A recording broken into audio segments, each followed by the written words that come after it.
Joining me now for more on the U.S. relationship with Pakistan is Bilawal Bhutto Zardari. He is the chair of the Pakistan People's Party, the PPP. He is also the son of former Pakistani Prime Minister Benazir Bhutto and President Asif Ali Zardari. Thank you very much, Bilawal. It's good to see you here.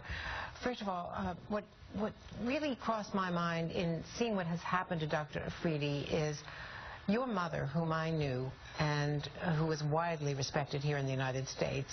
I recall her speech to a joint session of Congress. Your mother was killed by Al-Qaeda, according to the UN Commission report. How do you feel when someone who helped track down Osama bin Laden is put in jail for 33 years?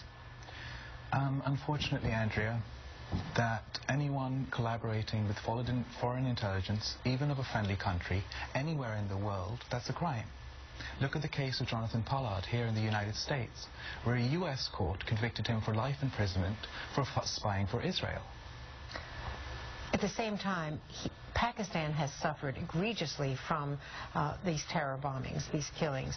As Hillary Clinton says very often, Pakistan has suffered from terrorism as much as the United States has suffered.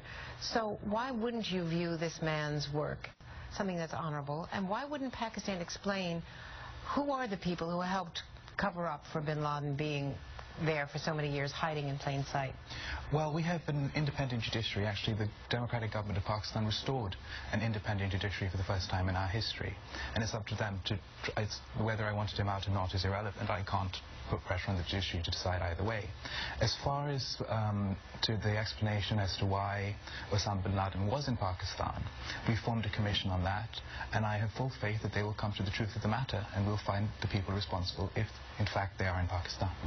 Do you believe that it was possible for him to be hiding in a military community without some complicity from Pakistani officials, whether in the intelligence community, in the military, or somewhere in the government? Well, the United States found a treasure trove of evidence in the Abbottabad compound, none of which point to any link between Osama bin Laden, the Pakistani government, the Pakistani army, or the Pakistani intelligence agencies.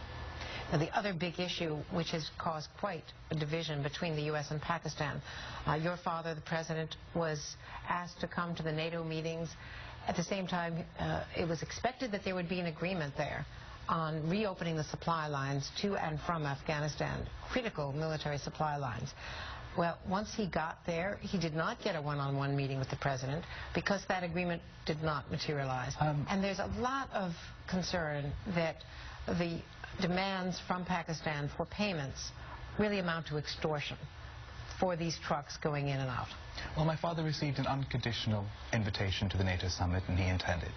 The relationship between Pakistan and the United States has deteriorated over the last year. We've weathered a series of crises, from the Raymond Davis fiasco, where a CIA agent shot and killed 2 Pakistani innocent civilians in the back in the streets of Lahore, to the Abbottabad incident, to this raid by NATO that killed 24 innocent Pakistani soldiers and did not result in an apology. However, both countries are working together, and I'm hopeful that they will resolve their differences because we have a common goal and we can only achieve it together. Does there have to be a formal apology for that raid, which the U.S. decided that there was a fault on both sides? There has not been a formal apology. We know for 5 or 6 months this has been debated and negotiated even within the U.S. government. Does there have to be a formal apology before those routes will be reopened, do you believe, at what we would consider normal rates? I think that an immediate apology was the humane, appropriate thing to do.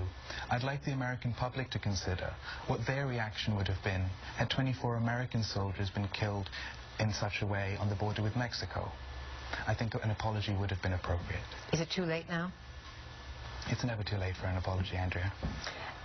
Can you understand why the U.S. government would be angry, though, with these supply lines so important to both our war in Afghanistan and our ability, frankly, to get our supplies out of Afghanistan? How angry the U.S. would be after all of the aid to Pakistan over the years to have this demand from your country for us to pay so much? We don't measure our soldiers' blood in aid. I understand why America is angry, and therefore I would urge them to please apologize for the loss of lives their action caused on the border with Pakistan. There was another drone attack today. Yes, there was, and the continuous carpet bombing of Pakistan by drones is not only counterproductive in the war on terror, it's also an egregious violation of our sovereignty and must end. It's a violation of the U.S. War Powers Act as well as international law. And America was supposed to be that city on a hill setting an example to the world, and I do hope it returns to that status soon. Do you acknowledge that the drone have helped really battle al-Qaeda in a way that, frankly, Pakistan's government was not able to? You never had control over those territories. I actually completely disagree. The drone attacks have not caught any big boys. They've been counterproductive with the amount of civilian casualties that they've had. And you can ask your own military, they admit, barring Osama bin Laden, Pakistan, when provided actionable intelligence, has caught, captured or killed more al-Qaeda operatives than any other nation on earth.